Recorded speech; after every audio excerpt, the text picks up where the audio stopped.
Going right to left. The kick is up, and the kick is good! Welcome back to the Special Teams Report. I'm your host, Tom Hollander. This is episode 2 of our 32-part series analyzing every team in the National Football League. Today we're going to look at the Cleveland Browns. As always, we're going to break down some player personnel, look at their off-season moves, and then we're going to get into our record predictions for the 2020 season.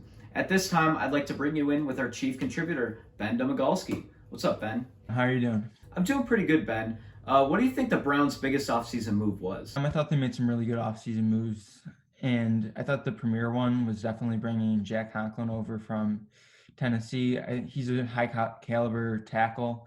I thought last year, if you look at the film, their biggest problem was definitely that offensive line and protecting Baker Mayfield.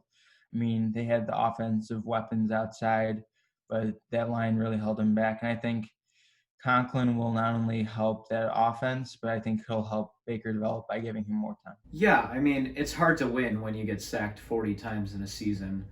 But they also signed Austin Hooper from Atlanta, who is a pretty good tight end to pair with David Njoku. Yeah, Hooper's a really good receiver from the tight end position. Since Baker Mayfield has arrived there, they've done a great job with surrounding him with offensive weapons to throw to. And with the improved offensive line, I think there's no excuses for Baker not to perform this year. Again, talking about building up that line, with the 10th pick in the 2020 NFL Draft, the Browns took Jedrick Willis Jr., a tackle out of Alabama. He's a big mauler at the tackle position. His reputation at the University of Alabama was a tough, gritty, and hardworking guy, and I think that's going to transition well into the NFL. One interesting thing to see is who they're going to put on the left side, because for his whole tenure in Tennessee, Conklin played right tackle opposite Taylor Lewan, and Wills played right tackle at Alabama. So it's going to be interesting to see who Kevin Stefanski puts at left tackle next season. Yeah, that's another thing to point out. The Browns' new head coach is Kevin Stefanski, coming over from the Vikings. I mean, I guess the Freddie Kitchens experiment failed. Yeah, that didn't go as planned. I thought some coaching decisions really held them back last season, especially in some big moments. I don't completely blame Freddie Kitchens. I thought he had a rapid ascent from running backs coach, the offense coordinator, the head coach. I personally don't think he was ready for it. And I think it was a really good hire bringing over Kevin Stefanski from Minnesota. Yeah, he's a pretty smart guy. He graduated from the University of Pennsylvania. It's shocking because we see so much volatility in the coaching circles in the NFL. But Stefanski's been with the Vikings organization since 2006. Yeah, even though he's a one-year coordinator in Minnesota, he dealt with a lot of stuff in that 1 year. Kirk Cousins had some struggles early in the season, and then they had some behavioral stuff going on with Stephon Diggs in the middle of the year. I think that might actually help him as the Browns head coach. I mean, there's some big personalities in that locker room, especially on the offensive side with Baker, Jarvis Landry, and Odell. Yeah, definitely. Now, I think we should get into the Browns roster. On the offensive side of the ball, we talked about how they have two good tight ends in Hooper and Njoku. Odell had an off year in 2019, but him and Jarvis, well, on paper, are a dynamic tandem at wideout. And Nick Chubb was quietly a top 5 running back last year, and we're going to save Baker for a little bit later in the show. On the defensive side of the ball, they're very strong up front. I'm not a huge fan of Myles Garrett, but I think he's a premier pass rusher in this league. They have two defensive tackles that are very talented. Olivier Vernon's another experienced rusher on the outside. I think the linebacker position, the loss of Joe Schobert is huge. Hopefully Mack Wilson's going to be able to step up this year. Their secondary got stronger with the addition of Grant Delpit. I thought he was a great steal in the second round. And, I mean, Denzel Ward, again, he had a very good year last season. Greedy Williams has to take a step up, I think. Last year, I know he was injured with a hamstring during part of the season, but I think in his rookie year, they wanted a little more out of him. One of my favorite draft analysis quotes of all time comes from Todd McShay, when he said, Greedy Williams isn't so much a tackler, but more of a pile observer. Sure, Greedy's made some business decisions throughout his career. All right, Ben, it's time for my favorite part of the show. We're going to break down the Browns special teams unit. The unit's run by Mike Pryfer with the help of Doug Coleman. The man in the middle is Charlie Hewlett. Always good to have an experienced snapper. Shout out Morgan Cox. The last episode, Ravens long snapper Morgan Cox, he called us out for not acknowledging the role of the holder and the kicker's success. Morgan, we heard you loud and clear. Tom, tell us about the Browns holder. Yeah, Ben, the Browns holder is their punter, Jamie Gillan, aka the Scottish Hammer. As holder, Jamie did fine last year. In general, it's a good thing if we don't talk about your holding ability. But Morgan's right. The holders and the snappers do play a huge impact in a kicker's success, and they deserve recognition too. And I mean, I know from firsthand experience, if your holder messes up, bad things are going to come. Bad times. Jamie, or the Scottish Hammer, did pretty good at his primary job too. Last season, averaged over 46 yards a punt, strong numbers in his first true year of experience. Didn't he beat out Brent Colquitt in camp last year? Yeah, he had an impressive camp beat-out.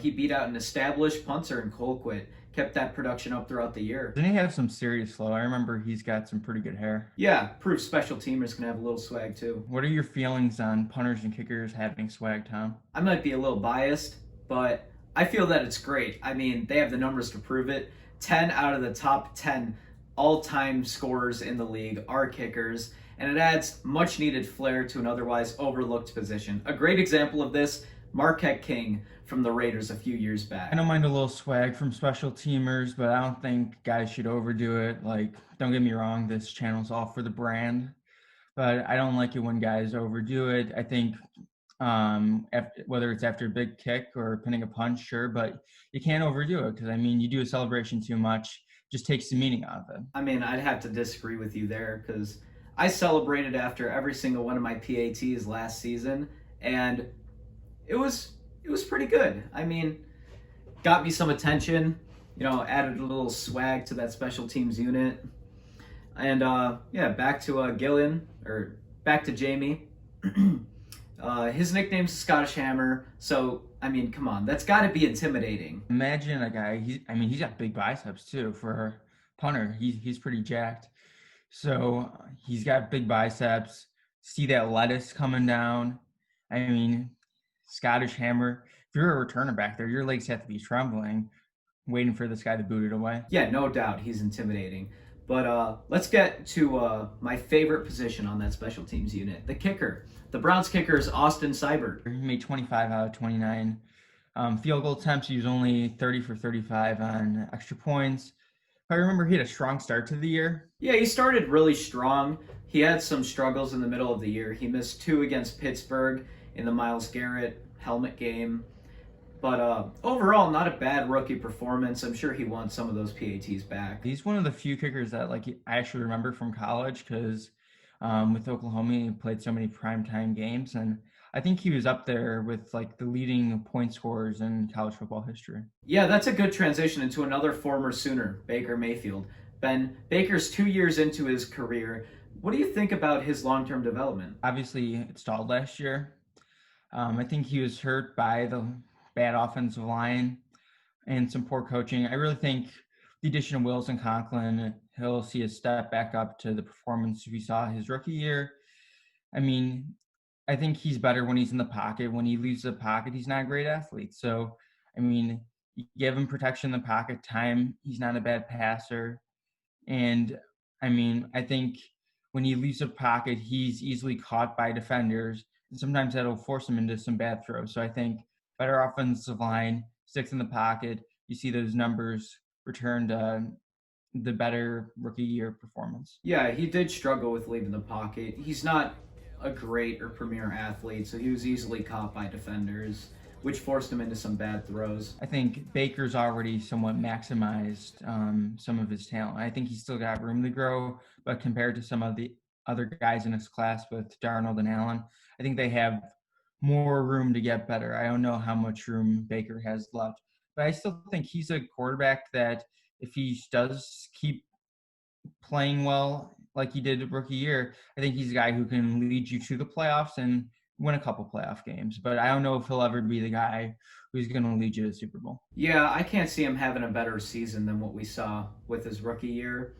And at this point, we're going to move forward and make our predictions for the 2020 Browns season. I'm really high on this team. I think the coveted talent they had from last season is still there, and they added a little bit to it. I think they have a capable head coach now, which will allow them to run more smoothly, especially on the offensive side of the ball. I have the Browns going 12-4 this season, which I mean is a lot higher than a lot of people. I think they'll benefit from a third place schedule. My only losses for them are getting swept by the Ravens, to the Cowboys in Jerry World and Houston. I do have them sweeping the Steelers and the Bengals, so they go 4-2 in the AFC North. I think my final prediction, I know it does have them end up second in the division. So the Ravens were 13-3, 12-4. Still an incredible season from them. With our predictions, that would put them fifth in the AFC as the top wildcard team. But I think I think they were ready to win last year and they got held back by a bad line and not a great coach. And I think they fixed both of those. So I think they'll be ready to excel this year. In my opinion, I think 12-4 is kind of like a Browns fan's wet dream, not so much like reality. But I have them going 7-9 again. I have them splitting with the Ravens because somehow they can beat the Ravens like once. It happens every year. I don't know if it's a divisional thing. I have them getting swept by the Steelers, one loss to the Bengals because I'm a big believer in Joe Burrow. And I have them losing to the Colts, the Texans, the Titans, and the Cowboys. And I think the Eagles. I think the Eagles are going to be a toss-up. But yeah, I mean 7-9. I think that's fair for them. They haven't really proven anything. They haven't really shown that they can really play. They also have a first-year head coach, and it's really hard to win with a rookie head coach. I don't see Odell having a true comeback season with Mayfield throwing the ball. Again, I think this team, like I predicted the high end where they can go 12-4. I think they can be where you said and have a similar record to last year and go 7-9. I think the talent is there with this team. I think they're a very deep team. And I mean, I don't know. I think this team has room to grow. I really like Kevin Stefanski as a coach. So their team, I think, regardless of whether it's going to be to 12-4 or 10-6, I think you're going to see some steady improvement this year. And I think there's going to be improvement on a Baker Mayfield too. I thought he had a rough sophomore year, and I think he's really going to take that third year step. And again, I don't know if he'll be to the level of the elite quarterbacks in the league, but I think he's a capable starting NFL quarterback who can get you to the playoffs. But that's all we have for this episode, guys. We want to thank you guys for tuning in. If you liked what you saw, please hit the like button. If you disagree with anything we said, whether you thought I was too positive with the Browns or Tom was too negative, comment below and let us know. Thank you guys. Have a great day. See you. Joe Sherbert. Lost of Joe Sherbert.